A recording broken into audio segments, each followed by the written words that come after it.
Bon dia a tothom. Benvinguts a totes y a tots a San Luis. Bienvenidas a todas y a todos al municipio de San Luis. Como alcaldesa es un orgullo acoger estas terceras trobadas mediterráneas Albert Camus, en esta sala precisamente que lleva su nombre. Quiero especialmente dar la bienvenida y las gracias por estar aquí a todos los ponentes y permitidme que mencione desde la ilusión y la emoción que me produce tener en esta ocasión a Alicia Sintes, vecina nuestra y a la que conozco desde que era una niña. Gracias. Gracias a todos por formar parte de estas jornadas que durante los próximos 2 días nos van a introducir en un espacio de reflexión, un paréntesis en medio de una sociedad estresada y acelerada. Vais a poner el pensamiento en el eje del debate, sin otra exigencia que la de ser capaces de plantearnos aquellas preguntas que en demasiadas ocasiones no tenemos tiempo de formular. Y más sorprendente aún, vamos a trabajar juntos para encontrar respuestas, con el diálogo como única herramienta. No hay vida sin diálogo. Este es el lema de estas jornadas. No puedo estar más de acuerdo, entendiendo el diálogo como un conjunto de acciones: observar, escuchar, sentir y reflexionar, y definitivamente compartir. Centrémonos en el diálogo fructífero y productivo, aquel que se construye desde la diversidad y la pluralidad, aquel que supera barreras, dogmas y obcecaciones, el diálogo que supera los monólogos confrontados, el que en realidad persigue construir y no imponer, el que pretende aprender y no vencer, el diálogo que construye caminos que nos unen unos a otros, desde el respeto a la diversidad, no el que nos encierra en guetos mentales e intelectuales. Estas trobadas nos ofrecen la oportunidad de parar y observar, la ocasión de escuchar, sentir y reflexionar, para compartir y debatir. Os invito a disfrutarlas y aprovecharlas al máximo. Y permitidme que agradezca el gran esfuerzo que se realiza por parte de la organización. Sandra, muchas gracias a ti y a todo tu equipo para poder hacer realidad este evento en estos momentos. Y dar las gracias a todas las personas que, trabajando anónimamente, hacéis posible que todo salga bien y que todos nosotros podamos disfrutar de este magnífico evento. No demoremos más el inicio de la reflexión, para eso estamos aquí. Solo deseo que disfruten plenamente. Muchas gracias.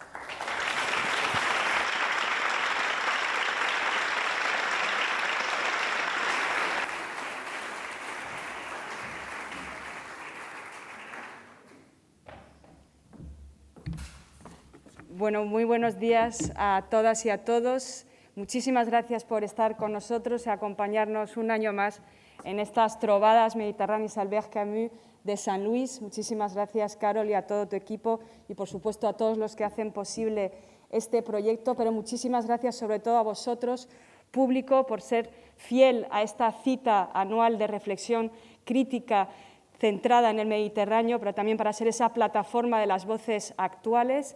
Os agradecemos muchísimo vuestra paciencia, vuestra comprensión por todos estos cambios que han supuesto a nivel organizativo el tiempo en los que estamos, así que de verdad gracias por entender que estamos en esta sala de esta manera. Intentaremos reconstruir esa magia que desde 2017 hemos conseguido en esta sala polivalente Albert Camus y simplemente arrancamos, como digo, esta edición 2021 en torno a esa frase de Camus: no hay vida sin diálogo. Doy la bienvenida a Anne Proutot, presidenta de la Sociedad de Estudios Camusianos, que arranca esta jornada. Gracias.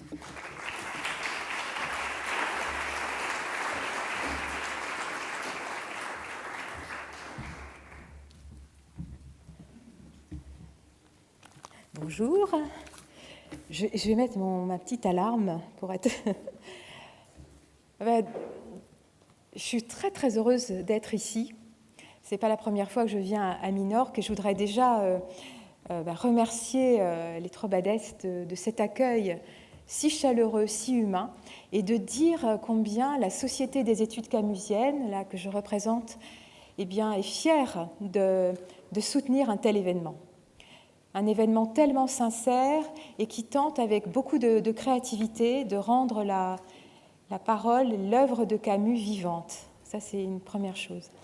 Et puis, je voudrais dire aussi merci à Michel Barré, Michel qui est le conseiller scientifique de la rencontre, parce que c'est lui qui m'a proposé le sujet dont je vais vous parler ce matin. Et c'est lui qui en a eu l'idée. Et ce sujet, donc, s'intitule, je ne sais pas si oui, il est noté, à la source de l'œuvre, un silencieux dialogue avec le père, avec l'instituteur, avec la mère. Alors, cette question du dialogue qui va nous occuper pendant ces jours me renvoie d'emblée au carnet de Camus. Vous savez, les carnets de Camus, ce sont des journaux de création qu'il a tenus de 1935 jusqu'à sa mort. Donc, ce sont vraiment des documents très précieux sur son itinéraire. Et je voudrais commencer par un petit fragment donc, de ces carnets, de ces journaux. Nous sommes le 8 août 1957 et c'est un fragment où vous allez entendre que Camus est découragé. Pour la première fois, après lecture de Crime et Châtiment, le roman de Dostoïevski, doute absolu sur ma vocation. J'examine sérieusement la possibilité de renoncer. Ai toujours cru que la création était un dialogue. Mais avec qui ?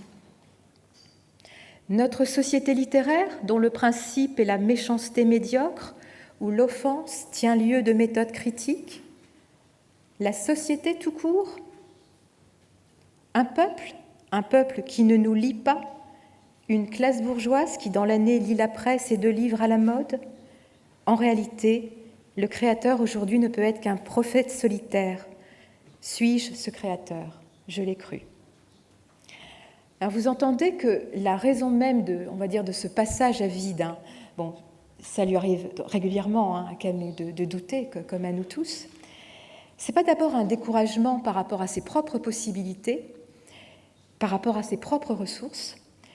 Il met surtout en doute la question de la réception, comment son œuvre est reçue et dans quelles conditions travailler, avec qui travailler. Peu ou pas assez de solidarité entre les écrivains, peu ou pas de lecture attentive, et on sait que Camus aimait à dire « je ne demande qu'une chose, être lu avec attention ».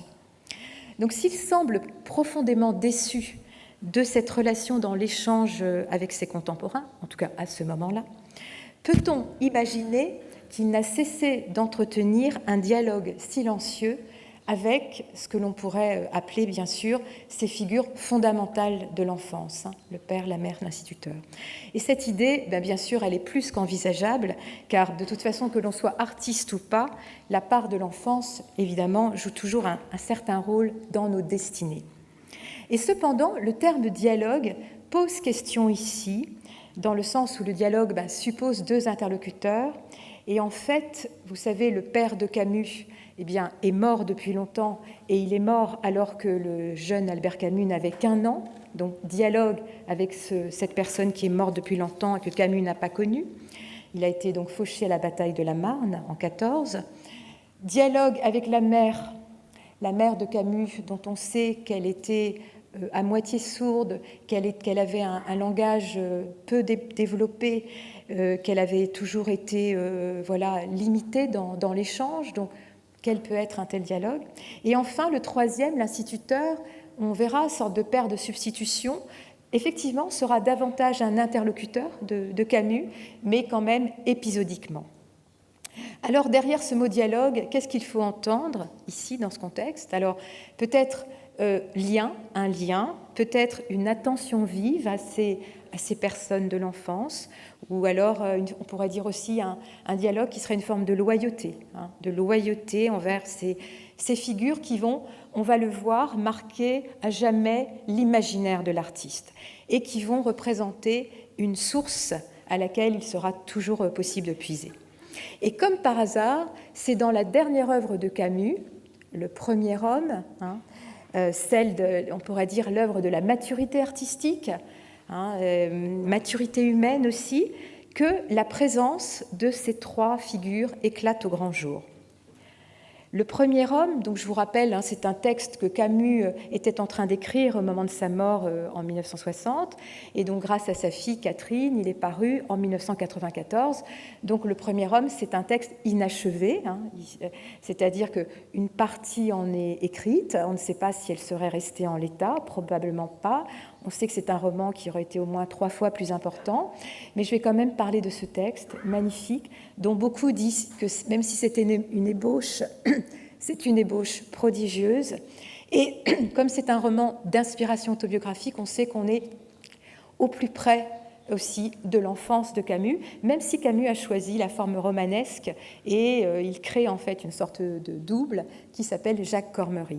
Donc quand je parlerai du Premier Homme, je parlerai du texte que nous avons édité et puis je parlerai des annexes, des brouillons, des fragments qui entourent aussi ce texte et qui sont passionnants. On voit un peu une œuvre en chantier. Donc ce sera un petit peu bien sûr le fondement de notre réflexion. Mais avant d'y arriver, toujours en guise d'introduction, je voulais évoquer en préambule un autre grand texte qui témoigne qu'on ne fait pas fausse route en imaginant ce dialogue intérieur, ce dialogue parfois silencieux que Camus n'a cessé de tenir avec ses figures. Et ce texte, c'est la préface de L'Envers et l'Endroit, qui est paru en 1958, même si Camus réfléchissait déjà depuis quelques années à cette préface. Et j'ai toujours pensé puis je ne suis pas la seule, que ce texte, cette préface, était une très très belle porte d'entrée pour connaître Camus. Et c'est un texte évidemment étonnant, puisque publié en 1958, 2 ans avant la mort que Camus, bien sûr, n'imaginait pas. Donc on peut dire que cette préface a un côté préface testamentaire, où Camus fait en fait un peu le bilan de ses 20 années de création. Et le prétexte, c'est que la première œuvre de Camus, L'Envers et l'Endroit, qui était parue en 1937, Camus avait toujours considéré que ce texte était maladroit, mal écrit, et qu'il n'en souhaitait pas la réédition. Et un critique qui s'appelle Brice Parrain lui avait dit, mais dans ce texte, L'Envers et l'Endroit, qui était déjà d'inspiration autobiographique, il y a plus d'amour que dans toutes les pages qui ont suivi. Donc en fait, en 1958, comme si Camus reconsidérait ce texte vraiment des origines en comprenant la part de vérité, la part d'amour qui était contenue, même s'il était maladroit à ses yeux au niveau esthétique. Alors, je disais qu'on était, donc là on est en 58, vous savez, il vient de recevoir le prix Nobel de littérature, ce qui n'est pas rien, donc c'est quand même un moment de consécration pour lui, c'est le moment où il écrit cette préface. Et en fait, à la fin de la préface, une fois qu'il a tiré ce bilan de ces années, il espère une œuvre à venir. Et on peut supposer que cette œuvre pourrait s'appeler Le Premier Homme, puisqu'il est en train d'écrire Le Premier Homme au moment où il publie cette préface. Et dans cette préface, eh bien, il espère écrire un texte où, finalement, il y aura à la fois quelque chose qui représente à ses yeux la vérité, cette sorte d'amour, et en même temps cette maîtrise artistique, que l'équilibre se fasse, dira-t-il, entre ce qu'il est et ce qu'il dit. Et dans ce texte, c'est un moment aussi où on entend l'artiste. Pourquoi j'écris ? Pourquoi je continue à écrire ? Qu'est-ce qui me fait écrire ? Et qu'est-ce qui me reste à écrire ? Et on voit bien aussi que combien être artiste, pour lui, représente vraiment une nécessité vitale. Et alors, je ne perds pas le fait que je suis en train de vous dire que ce texte éclaire aussi notre sujet, puisque presque d'entrée de jeu, dans cette préface, il écrit « Chaque artiste garde ainsi, au fond de lui, une source unique qui alimente pendant sa vie ce qu'il est et ce qu'il dit. Quand la source est tarie, on voit peu à peu l'œuvre se racornir, se fendiller. Ce sont les terres ingrates de l'art que le courant invisible n'irrigue plus, etc., etc. Pour moi, je sais que ma source est dans l'envers et l'endroit, dans ce monde de pauvreté et de lumière où j'ai longtemps vécu. Donc cette source le ramène au territoire de l'enfance, donc cette source synonyme de l'imaginaire de l'artiste. C'est une métaphore, la source que Camus aime à déployer ici. Il semble clair que ce qui le fait s'exprimer, ce qui le fait écrire, ce qui irrigue, pour rester dans la métaphore, ce travail, ce qui demeure vivant. C'est pas rien aussi quand on a déjà un peu vécu et déjà aussi pas mal écrit, de sentir qu'il y a quelque chose en soi de vivant, qui a encore envie de s'exprimer, de parler. Eh bien, malgré le temps, malgré l'exil, se trouve caché dans ce monde de l'enfance. Et la préface est donc l'occasion pour lui d'exprimer aussi sa dette à cette famille qui ne savait pas lire, je vous le rappelle, et qui lui a transmis de grandes valeurs. Et à la fin de sa préface, eh bien, il évoque cette œuvre à venir, et voilà ce qu'il dit: « Rien ne m'empêche de rêver que j'y réussirai, que je mettrai au centre de cette œuvre l'admirable silence d'une mère et l'effort d'un homme pour retrouver une justice ou un amour qui équilibre ce silence. » Et puis un petit peu plus loin, cette autre phrase aussi très belle: « Rien ne m'empêche de rêver, à l'heure même de l'exil, puisque du moins je sais cela, de science certaine, qu'une œuvre d'homme n'est rien d'autre que ce long cheminement pour retrouver, par les détours de l'art, les 2 ou 3 images simples et grandes sur lesquelles le cœur une première fois s'est ouvert. » Le plus net, le plus flagrant dans la fin de cette préface, on l'entend, c'est la présence de la mère, M-E-R-E, dont on entend la place prépondérante qu'elle occupe. On entend même qu'elle est presque consubstantielle à la création, qu'elle est tissée à la création.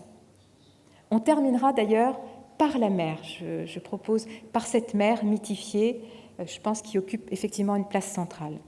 Quant aux 2 ou 3 images simples et grandes, quelles sont-elles? Est-ce qu'on peut penser que les images liées au père et à l'instituteur en font partie? Je me demande, en commençant avec vous cette conférence, si ce roman, Le Premier Homme, n'est pas l'occasion justement de reprendre, voire de commencer un dialogue avec ces personnes. Je propose d'abord de parler de l'instituteur, dont sans doute vous avez déjà entendu parler, et de commencer par cette lettre si connue, écrite à un moment de renommée absolue, le prix Nobel de littérature, qui est un moment de vie très contrasté pour Camus, puisqu'il y a à la fois de la fierté et à la fois de l'angoisse qui se conjuguent. Il n'a que 44 ans, c'est quand même exceptionnellement jeune, et la presse n'est pas forcément, une partie de la presse n'est pas forcément très tendre avec lui. Il est à la fois sous le feu de la gloire et des critiques. Toujours est-il qu'à ce moment de reconnaissance, eh bien, il n'oublie pas les siens, et à commencer par cet instituteur. Et en fait, par ce geste de cette lettre qu'il écrit à son instituteur, il relie finalement cette œuvre et la consécration de cette œuvre littéraire à la présence de cet instituteur. 19 novembre 1957, cher Monsieur Germain, j'ai laissé s'éteindre un peu le bruit qui m'a entouré tous ces jours-ci, avant de venir vous parler un peu de tout mon cœur. On vient de me faire un bien trop grand honneur que je n'ai ni recherché ni sollicité, mais quand j'ai appris la nouvelle, ma première pensée après ma mère a été pour vous. Sans vous, sans cette main affectueuse que vous avez tendue au petit enfant pauvre que j'étais, sans votre enseignement et votre exemple, rien de tout cela ne serait arrivé. Voilà, et il termine par la clausule « Je vous embrasse de toutes mes forces ». Et Louis Germain va répondre, je donne un petit extrait, « Mon cher petit, je ne sais t'exprimer la joie que tu m'as faite par ton geste gracieux, ni la manière de te remercier. Si c'était possible, je serrerais bien fort le grand garçon que tu es devenu et qui restera toujours pour moi mon petit Camus. » Alors, effectivement, lettre frappante, puisque déjà, elle témoigne de cette fidélité aux siens, et jamais démentie, y compris dans ces moments de gloire, entre guillemets. Mais c'est intéressant de voir combien, à travers ces 2 lettres, le temps semble aboli, aussi bien dans la lettre de Camus que dans la réponse de Germain. le jeu narrant, celui qui a le prix Nobel, se confond avec le jeu narré du petit élève. Hein. Et je trouve effectivement que la fin, je vous embrasse de toutes mes forces, en témoigne, parce que même si on sait que Camus, dans ses correspondances, ne craint jamais d'afficher son affection, hein, même à des amis comme René Char, tout affectueusement, tout fraternellement, mais je trouve que là, évidemment, je vous embrasse de toutes mes forces, c'est une formule même qui revêt quelque chose d'enfantin. Et d'ailleurs, la réponse de Germain emprunte au même registre. Lui aussi voudrait serrer le petit garçon dans à la fois le petit Camus et le grand garçon. Donc on voit bien la nature des liens entre l'instituteur et Camus, qui ressemblent à des liens filiaux et des liens vivants, avec une sorte de survivance intacte des émotions. Alors, si la lettre est un élément très fort de reconnaissance, il faut donc attendre le premier homme pour que la figure d'inspiration qu'est M. Germain, qui dans le roman s'appelle M. Bernard, se trouve vraiment déployé dans les chapitres autour de l'école. Camus écrit « M. Bernard, son instituteur de la classe du certificat d'études, avait pesé de tout son poids d'homme à un moment donné pour modifier le destin de cet enfant dont il avait la charge, et il l'avait modifié en effet. Modifier le destin de quelqu'un, Camus n'utilise pas n'importe quel verbe.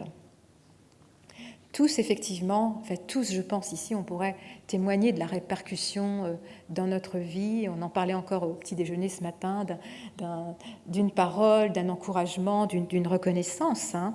Et ici, on entend que c'est plus que cela et que, vous savez, le caractère rétrospectif, hein, le fait, bon, c'est un texte qui est écrit des années après cette enfance, eh bien, fait apparaître encore plus la répercussion, le poids, l'inflexion décisive par une intervention, j'ai envie de dire, presque démiurgique, hein, modifier son destin, comme si un Dieu était intervenu pour aider ce Camus, ce petit Camus.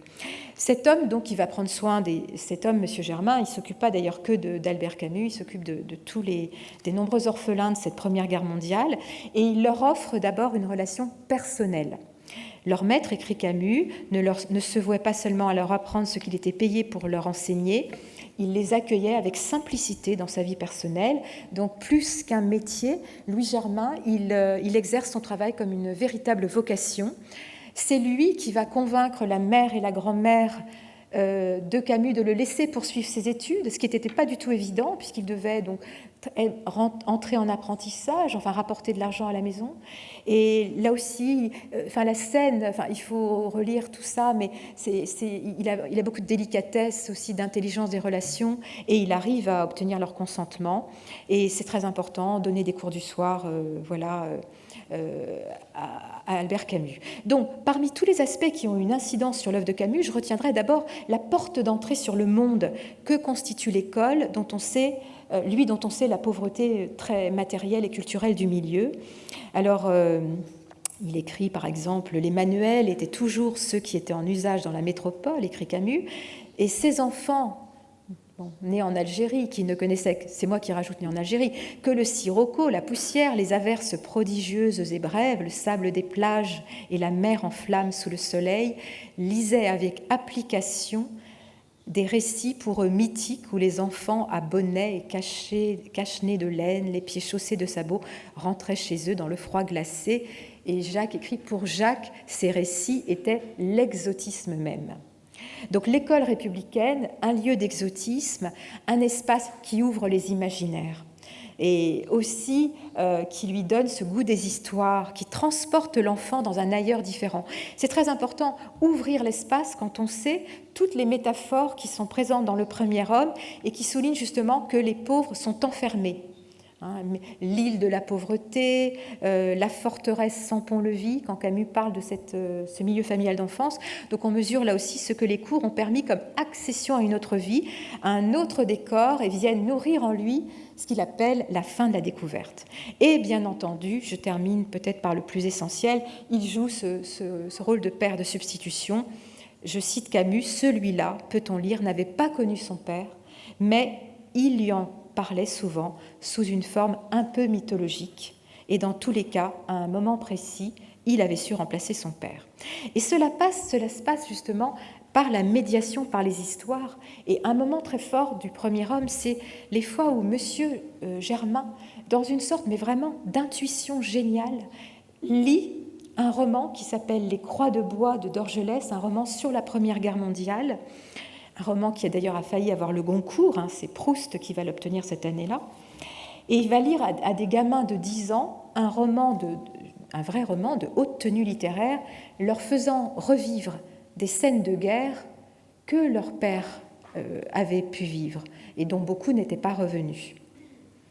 Et Camus d'ailleurs précise, tout est important finalement dans le geste éducatif. Il écoutait, dit Camus, de tout son cœur, le petit Jacques Cormery, une histoire que le maître lisait de tout son cœur. Et là, je cite Camus, « Et le jour à la fin de l'année où, parvenu à la fin du livre, M. Bernard lut d'une voix plus sourde la mort de D, le soldat, lorsqu'il referma le livre en silence, confronté avec son émotion et ses souvenirs, pour lever ensuite les yeux sur sa classe, plongée dans la stupeur et le silence, il vit Jacques au premier rang, qui le regardait fixement, le visage couvert de larmes, secoué de sanglots interminables qui semblaient ne devoir jamais s'arrêter. « Allons, petit, dit M. Bernard, d'une voix à peine perceptible, et il se leva pour aller ranger son livre dans l'armoire, le dos à la classe. » Bon, on comprend évidemment, l'émotion de l'enfant. Cela ressemble vraiment à ce qu'on pourrait appeler une sorte d'expérience de catharsis. On imagine qu'à l'époque, les cellules d'écoute psychologique n'existaient pas. On sait que ni le milieu familial, ni l'époque favorisaient l'écoute, permettaient l'attention à la tristesse des enfants. Et là, il devient possible de pleurer sur un autre mort si semblable au père. Mais l'expérience que provoque Louis Germain ne s'arrête pas là. Je cite encore le premier homme. Bien des années plus tard, lorsque l'enfant devenu adulte revint le voir, il lui fit don de ce livre dont la lecture l'avait tant ému. « Tiens, dit-il, c'est pour toi. » Jacques reçut le livre couvert de papier brun d'épicerie et sans inscription sur la couverture. Avant même de l'ouvrir, il sut que c'étaient les croix de bois. « Tu as pleuré le dernier jour, tu te souviens ? Depuis ce jour, ce livre t'appartient. » Donc de la vertu des livres qui permettent une forme de sublimation, qui permettent de se sentir moins seul dans son vécu, de faire dans ce contexte-là que la blessure du père soit moins vive. Et par ailleurs, en lui offrant ce livre qui lui appartient depuis qu'il a pleuré en l'écoutant, il me semble que Louis Germain lui révèle le bien fondé, quelque chose par ce geste, quelque chose du bien fondé de la littérature. Et ce qui conditionnera ultérieurement une des fonctions de la littérature pour Camus, à savoir que si la littérature n'aide pas à vivre, elle n'est rien. Qu'il s'agisse, quand je reprends tous ceux qu'admirait Camus, Dostoïevski, René Char ou Martin Dugard, Camus concluait souvent ses hommages par cette formule récurrente « Il nous aide à vivre et à espérer ». Et ce fut vraiment une préoccupation constante pour l'écrivain, puisqu'il confie à ses carnets en 1956 « J'ai toujours pensé que l'art n'était rien si finalement il ne faisait pas de bien, s'il n'aidait pas. » Et il me semble que pour toujours, le geste de l'instituteur est emblématique de l'expérience personnelle de la lecture et de ce qu'elle produit finalement dans le secret des vies et au pouvoir qu'elle revêt. Voilà, on vient de voir ces attitudes paternelles de l'instituteur qui vont bien plus loin finalement, même si c'était fondamental de l'avoir aidé à poursuivre ses études. Mais venons-en, si vous voulez bien, dans ce deuxième temps, au véritable père de Camus, donc le père. Alors vraiment, il serait très difficile de parler de ce dialogue silencieux avec le père sans l'appui du premier homme. Et c'est intéressant, ce qui m'a intéressé, c'est de voir finalement comment Camus, là pour le coup en tant que romancier, choisissait de mettre en scène ce dialogue et choisissait de mettre en scène ce lien apparemment inexistant donc avec ce père et comment, grâce au texte littéraire, il part à la recherche du Père. Et d'ailleurs, la première partie du premier homme s'appelle « Recherche du Père ».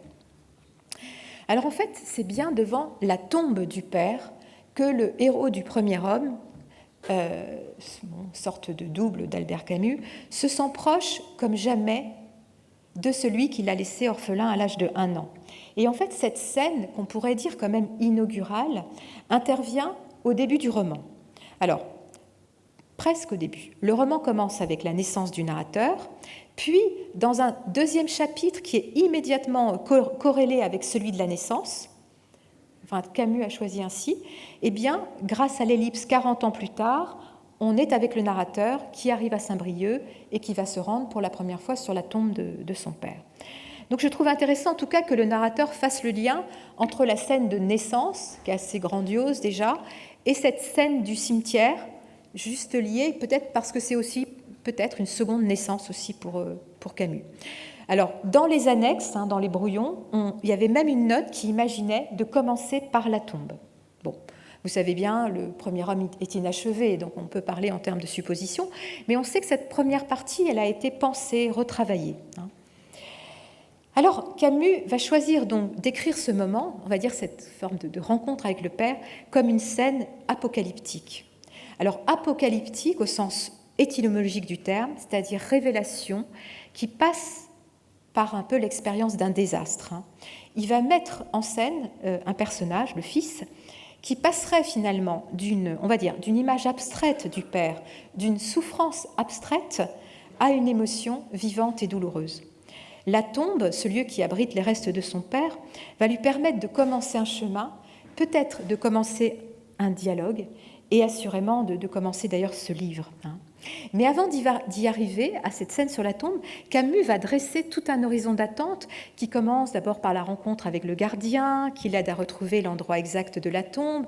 Le gardien est ému pour le fils, mais le fils tient à dire qu'il n'éprouve rien. Mais non, je n'avais pas 1 an quand il est mort, vous savez.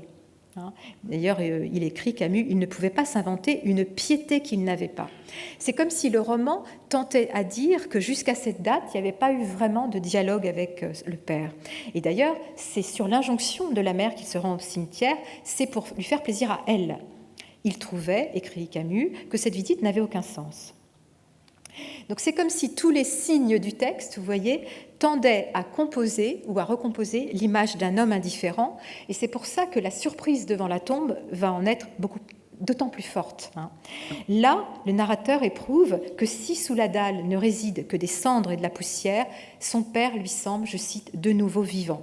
Et c'est un débordement d'émotion pour celui qu'il nomme le père cadet, ce père plus jeune que lui, mort au combat à l'âge de 29 ans, lors de la bataille de la Marne. C'est une révélation, c'est un beau passage par cascade et qui atteint un paroxysme. Le fils est complètement bouleversé sur cette tombe, il perd ses repères chronologiques. Est-ce qu'il pleure devant un père? Est-ce qu'il pleure devant un fils?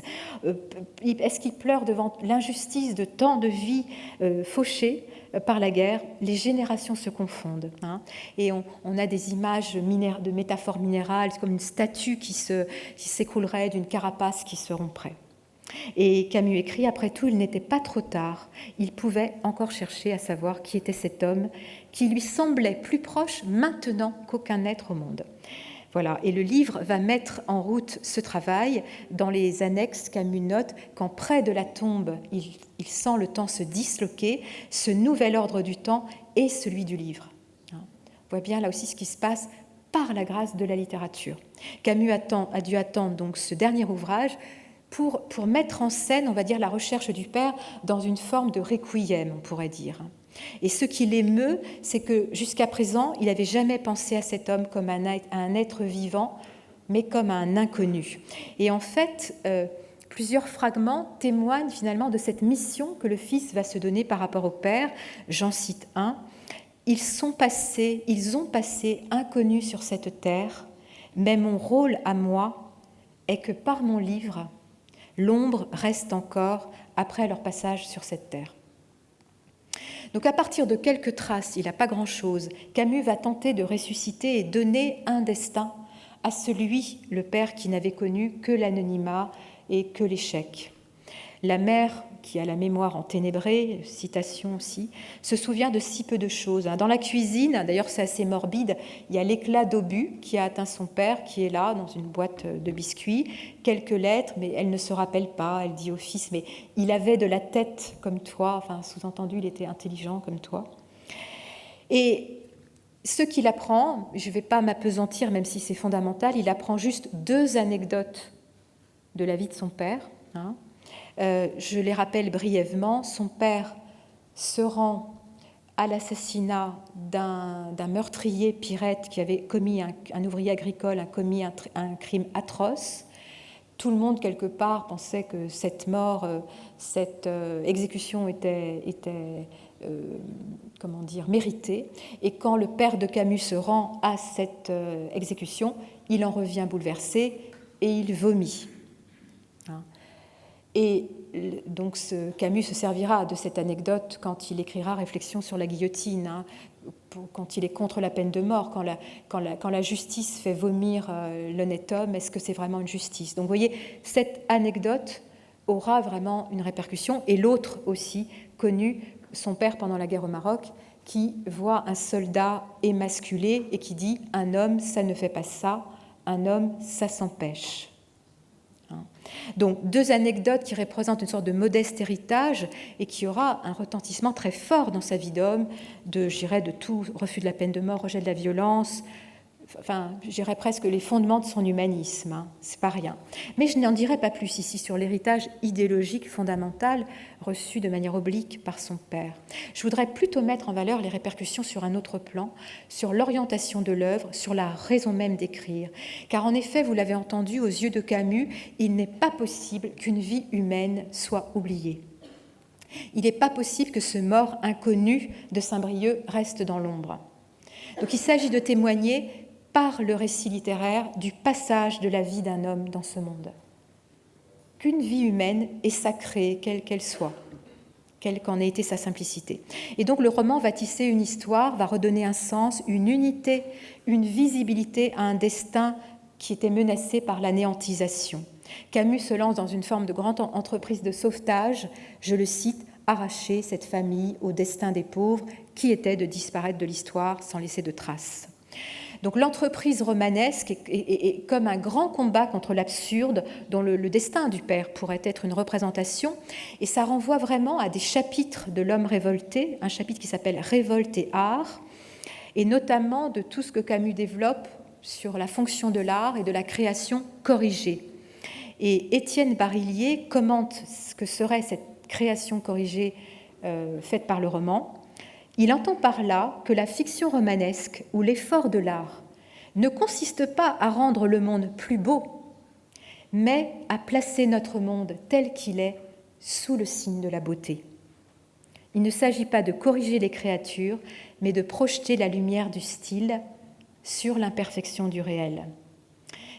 Et c'est vrai que par le premier homme, par ce roman, le père ne va pas revenir à la vie grâce à ce roman, sa vie demeurera toujours incompréhensible.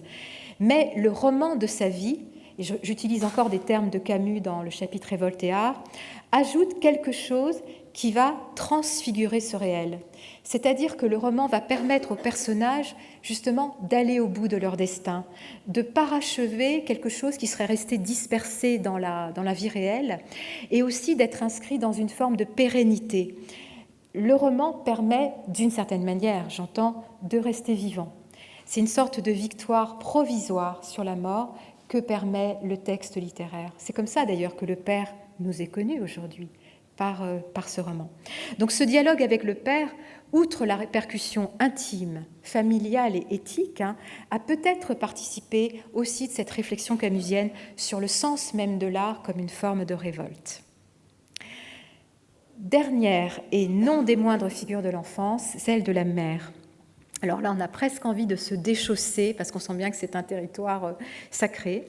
Elle est présente, cette mère, à l'aube déjà de la vie de l'écrivain, déjà à l'aube de la vie d'écrivain de Camus, parce que c'est quand même incroyable. Je vous parlais tout à l'heure des carnets.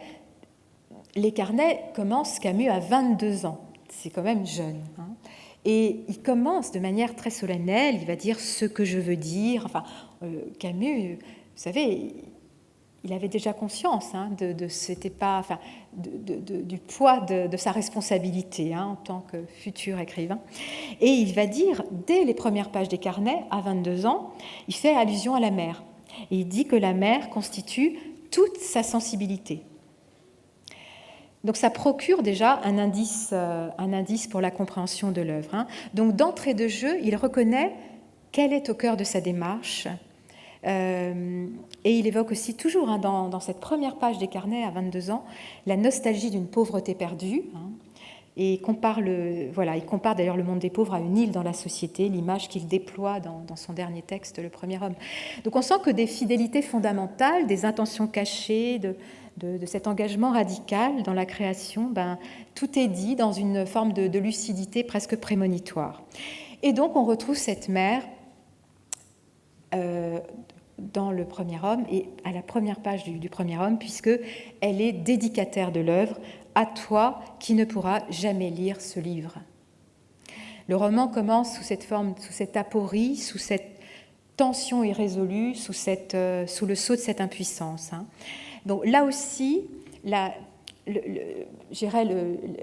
création d'un personnage, c'est à partir de la personne de la mère, la création d'un personnage va permettre aussi d'entrer dans la complexité, dans la profondeur.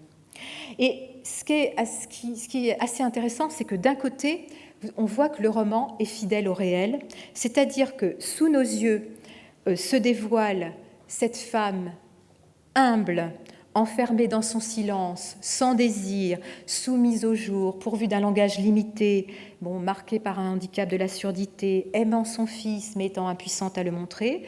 Donc, on voit ce personnage qui s'anime sous nos yeux. Tous les termes utilisés par le narrateur traduisent la vue courte, l'absence d'horizon, l'étroitesse du regard. Il y a un motif récurrent, celui de la fenêtre, où la mère, après ses journées harassantes, est assise dans l'ombre et regarde la vie qui est dehors, la vie qui est dans la rue. Et on voit bien cet enfermement de la mère à tout point de vue.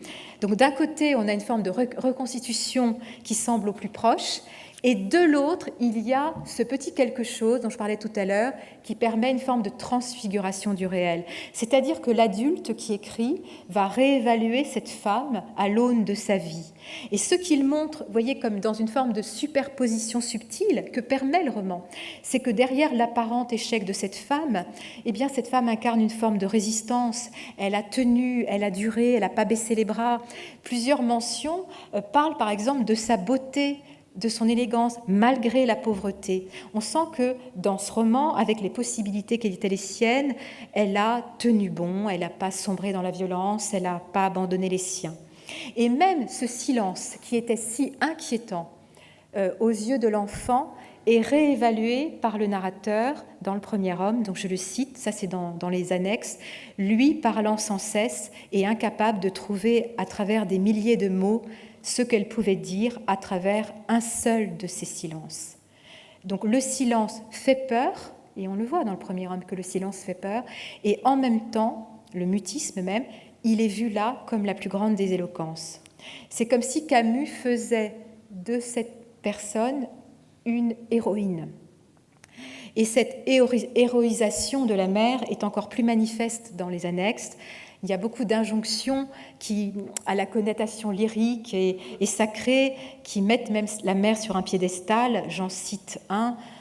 Ô mère, ô tendre enfant chéri, plus vrai que tout ce que j'ai aimé en ce monde. Et on sent bien que par l'injonction du narrateur, qui n'est pas avare de superlatifs, la mère est comme libérée des limites étroites de son existence, du silence qui l'enferme.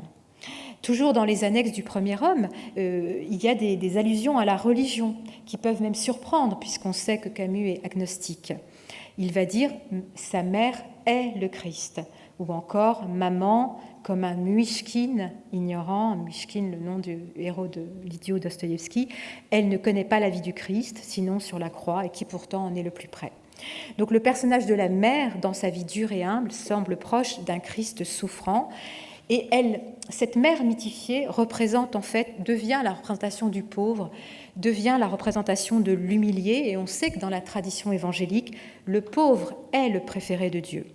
Et on voit bien que dans la mise en valeur de la mère, dans la mise en valeur du Père, il y a, comme dans l'Évangile, le fait que les derniers deviennent les premiers.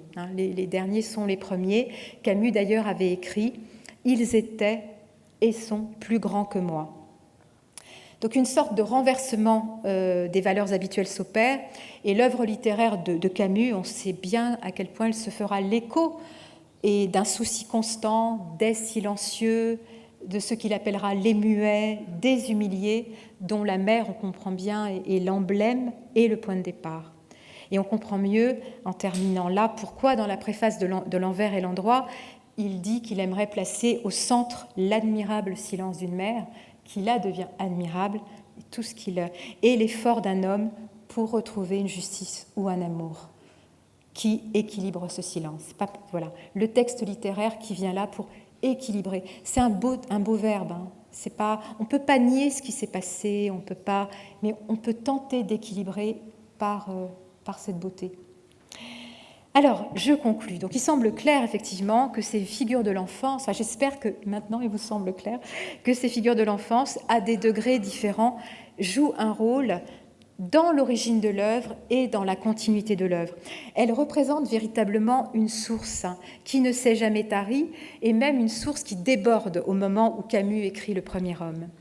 On l'a vu, ce sont des dialogues souvent silencieux, semblables à des présences inoubliables. On sent que le père, la mère, l'instituteur sont des présences inoubliables qui ont eu une répercussion sur son art et sur la fonction même qu'il assigne à son art.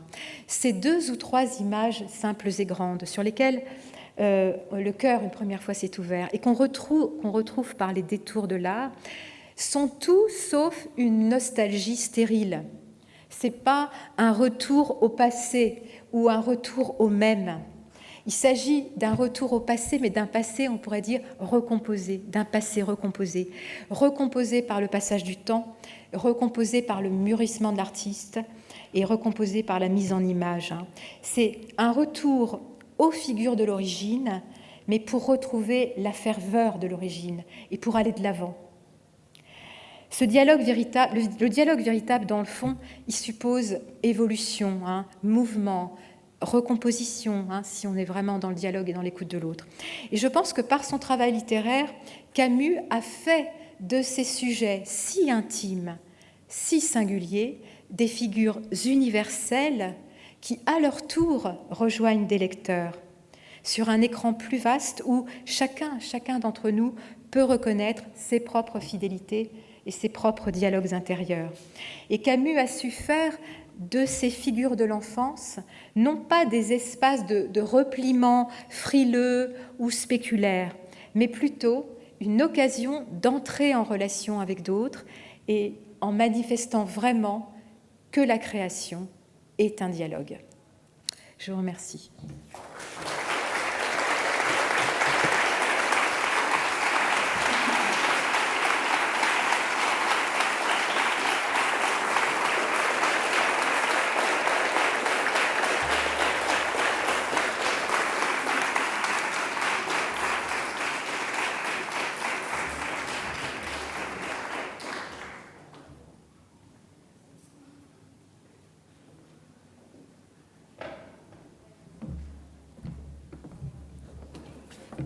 Pues vamos a seguir con nuestra siguiente mesa, que en realidad articula y titula esta jornada de sábado. El arte no puede ser un monólogo, y para ello invito a subir a Najat El-Hashami, escritora, a María Pagés, coreógrafa, bailarina, y a Noa y a Gildor, que también nos va a acompañar en este trío, en un principio, de mujeres acompañadas con Gilles, que van a articularnos su noción del diálogo a nivel de 3 creaciones diferentes: el uso de la escritura, el uso del cuerpo y de la voz, como pudimos disfrutar ayer por la noche. Os dejo con ellos.